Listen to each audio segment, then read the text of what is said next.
नमस्कार। SN plus के हलचल दिन भर में आपका स्वागत है। मैं हूं गौरवी वैष्णव। सबसे पहले खास हलचल पर एक नजर। सुजानगढ़ तहसील के गांव करेजड़ा में 11 वर्षीय बालिका के साथ दुष्कर्म, आरोपी फरार। शुक्रवार दोपहर की है घटना। चूरू और रतनगढ़ एयर रेलवे के वरिष्ठ अधिकारी रेलवे लाइन के विद्युतीकरण के लिया जायजा। सरदार शहर में दुकान में लगी आग, लाखों का सामान जलकर राख। सुजानगढ़ थाने के गांव करेजुरा में एक 11 वर्षीय नाबालिग बच्ची के साथ दुष्कर्म का मामला सामने आया है। बच्ची के पिता ने दर्ज रिपोर्ट में बताया कि उसका खेत करेजुरा गांव की रोही में है। शुक्रवार को वह बांटे के खेत में काम करने चला गया। उसकी पत्नी रिश्तेदारी में हुई मौत के कारण सोनियासर गई हुई थी। इस दौरान घर पर 11 वर्षीय पुत्री और 8 वर्षीय पुत्र थे। दोपहर को बच्ची घर पर खाना बना रही थी। इस समय छोटा भाई नहाने के लिए बाथरूम में गया था। तभी गाँव का कैलाश पुत्र रामेश्वर लाल जाट आया और उसे जबरदस्ती कमरे में ले गया। बच्ची को डराकर उसने कपड़े उतरवाए और उसके साथ जबरदस्ती की। इस दौरान अपने बचाव में बच्ची ने उसके हाथ पर दांतों से काट भी लिया। दुष्कर्म करने के बाद किसी को नहीं बताने की धमकी देकर वह चला गया। शाम को मां के आने पर बच्ची ने रोते हुए सारी घटना बताई। मामले को लेकर बच्ची के पिता सहित परिवारजन सांडवा थाने पहुंचे, जहां सांडवा थाना प्रभारी ने बच्ची का मेडिकल करवाया और आगे की कार्रवाई के लिए सुजानगढ़ सदर थाने भेज दिया। शनिवार सुबह पुलिस गाँव में पहुंची और मौका मुआयना कर जानकारी जुटाई। सदर थाना के एएसआई तनसुख राम ने बताया कि घटना के बाद से आरोपी फरार है। उसकी तलाश में पुलिस टीमें भेजी गई है।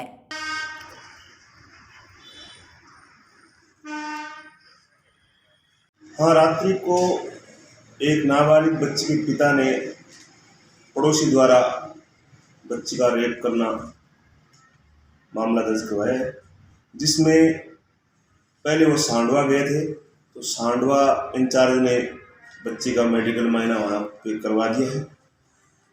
मुलजिम अभी फरार है, जिसकी तलाश जारी है।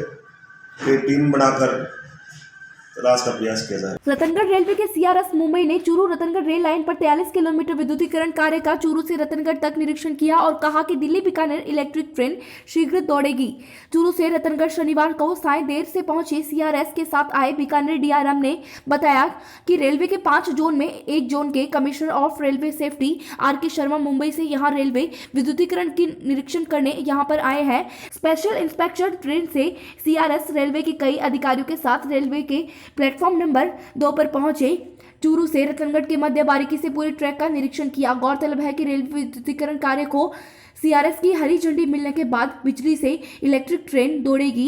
इसके यात्रा में समय कम लगेगा और राजस्व में वृद्धि होगी। बीकानेर डीआरएम राजीव श्रीवास्तव ने बताया कि यह सरकार की नीति है कि ईंधन की खपत को कम किया जाए ताकि अनावश्यक होने वाले प्रदूषण से बचा जा सके और यात्रियों को अधिकाधिक सुविधाएं मिले। चूरू रतनगढ़ के बीच 43 किलोमीटर रेल विद्युतीकरण के कार्य का निरीक्षण किया गया। इस दौरान सीआरएस शर्मा ने आरओबी का भी निरीक्षण किया। रतनगढ़ में चूरू रेलवे क्रॉसिंग के पास भी करीब 20 मिनट तक रुककर निरीक्षण किया और वहां फैली गंदगी के लिए थोड़ी सी नाराजगी जताई।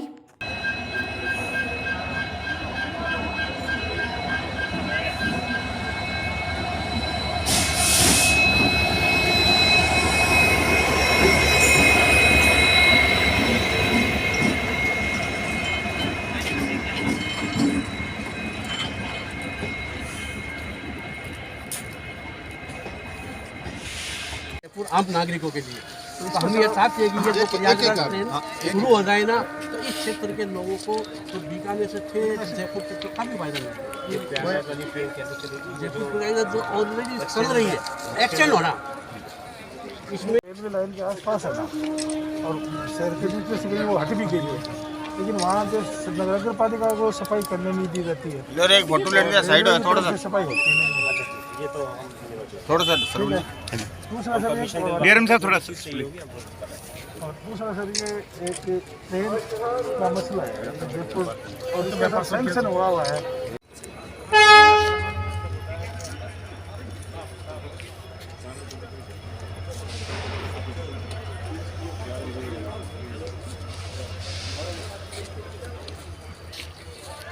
चूरू रेलवे विद्युतीकरण कार्य को सीआरएस की हरी झंडी मिलने पर यहां पर बिजली के करंट से इलेक्ट्रिक ट्रेन दौड़ पाएगी। इससे न केवल यात्रा में समय कम लगेगा बल्कि नई ट्रेनों के संचालन के साथ ही पर्यावरण संरक्षण भी हो सकेगा। शनिवार को commissioner of railway safety R K. Sharma ने रेल विद्युतीकरण कार्य का निरीक्षण किया। वे अधिकारियों के साथ स्पेशल निरीक्षण ट्रेन से चूरू के प्लेटफॉर्म नंबर 2 पर पहुंचे, जहां से डीआरएम राजीव श्रीवास्तव सहित रेलवे के अन्य अधिकारियों के साथ चर्चा के बाद रतनगढ़ के लिए उसी ट्रेन से रवाना हुए। चूरू रतनगढ़ के बीच 43 किलोमीटर रेल विद्युतीकरण के कार्य का निरीक्षण कार्य किया गया। रतनगढ़ से वापसी में सीआरएस शर्मा अपने रेलवे अधिकारियों सहित इसी ट्रेन में इलेक्ट्रिक इंजन से चूरू आएंगे। इसी बीच पावर सप्लाई व ट्रेन की गति आदि की बारीकी से जांच की जाएगी। डीआरएम राजीव श्रीवास्तव ने बताया कि यह सरकार की नीति है कि ईंधन की खपत को कम किया जाए ताकि अनावश्यक होने वाले प्रदूषण से बचा जा सके। उन्होंने बताया कि अब आगे रतनगढ़ से बीकानेर तक इलेक्ट्रिक कार्य को गति दी जाएगी, उसके बाद ही यह पूरी तरह से लोगों को इसका फायदा मिल पाएगा।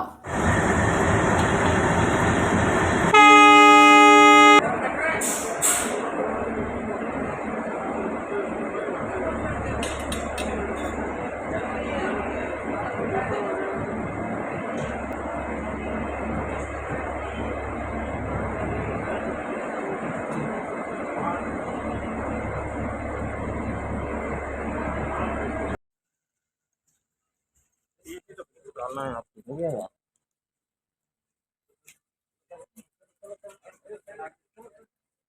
अब साइड कार्यक्रम यही है कि कल लोहर से हनुमानगढ़ के बीच में रेल इलेक्ट्रिफिकेशन के लिए कमिश्नर ऑफ रेलवे सेफ्टी ने इंस्पेक्शन किया था। ये स्टैचुरी इंस्पेक्शन है, जिसके अनुमति के बाद ही सेक्शन चार्ज हो सकता है और बिजली की ट्रेनें चल सकती है। आज यही कार्यक्रम चूरू से रतनगढ़ के बीच में सर आगे जाएगा। और आते समय क्या देखिए, ऐसा है, बिना कमिश्नर ऑफ रेलवे सेफ्टी के ऑथराइजेशन के इलेक्ट्रिक ट्रैक्शन जो है चार्ज नहीं हो सकता है। तो आज पहले इंस्पेक्शन होगा, उसको फिट पाया जाएगा तो शाम को उसको चार्ज किया जाएगा और फिर लौटते समय इलेक्ट्रिक ट्रेन से इसका स्पीड ट्रायल होगा, जिसमें करंट कलेक्शन और कई और टेक्निकल चेक्स हैं वो होंगे। उसके बाद में जब ऑथराइजेशन मिलेगा तब बिजली की ट्रेनें चलनी शुरू होगी। अंदाजन कब तक की उम्मीद है? अब देखिए, ये तो इंस्पेक्शन के ऊपर निर्भर करता है। आज जैसा इंस्पेक्शन में होगा आप लोगों को सूचित किया जाएगा।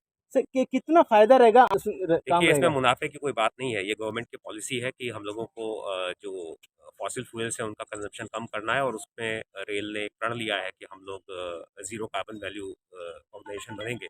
ये उसी की दिशा में अग्रसर है। पूरा बेनिफिट तो जब सारा काम हो जाएगा तभी मिलेगा, क्योंकि ये स्टेजेस में होता है, क्रमशः धीरे धीरे काम होता है। रतनगढ़ से आगे इसको बीकानेर तक जल्दी पहुंचाया जाएगा और उसके बाद में फिर इसका असली फायदा मिलना शुरू होगा, मगर ये उसी कड़ी में एक इम्पॉर्टेंट सर धन्यवाद। श्री डूंगरगढ़ के गांव धीर देसर पुरोहिता निवासी भारतीय डाक विभाग में सहायक अधीक्षक पद पर कार्यरत रामावतार सोनी ने अपने पुत्र मोहित सोनी की शादी जोधपुर निवासी भरत सोनी की पुत्री कीर्ति सोनी एडवोकेट राजस्थान हाईकोर्ट के साथ बिना दहेज के केवल 1 रुपया और नारियल लेकर की। हर कोई अपने विवाह मंडप पर सुखी दाम्पत्य जीवन के लिए 7 वचन लेते हैं। यहाँ पर दूल्हे और दुल्हन ने सामाजिक संस्थाओं के साथ 8वां वचन बेटी पेड़ और जल बचाने का लिया। मोहित के पिता रामावतार सोनी ने कहा कि उन्हें बड़ी खुशी है कि उनके बेटे और उनकी बहू कीर्ति ने सामाजिक कुरीतियों को खत्म कर शादी की। इस प्रयास से लोगों में जागृति आएगी, यह सोच सभी की होनी चाहिए।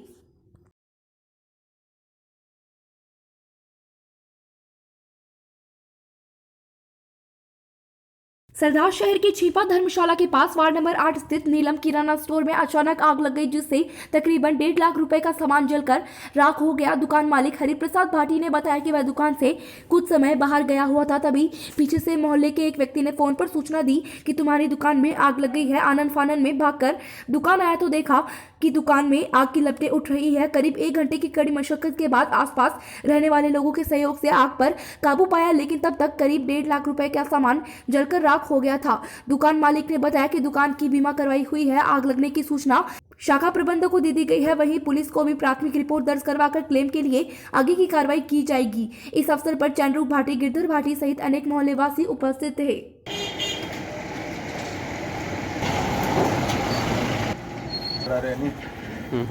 गुड़ का चीनी का गर्म होने से सेटिंग फ्रिज की हीट होने से होगी कार्रवाई।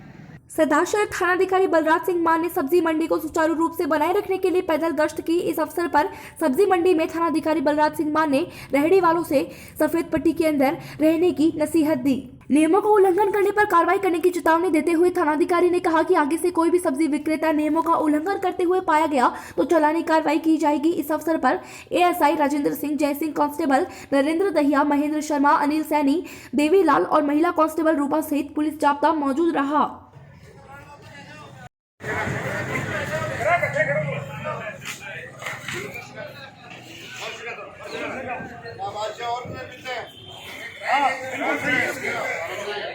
ये पीछे करने वाले एक एक फीट पीछे।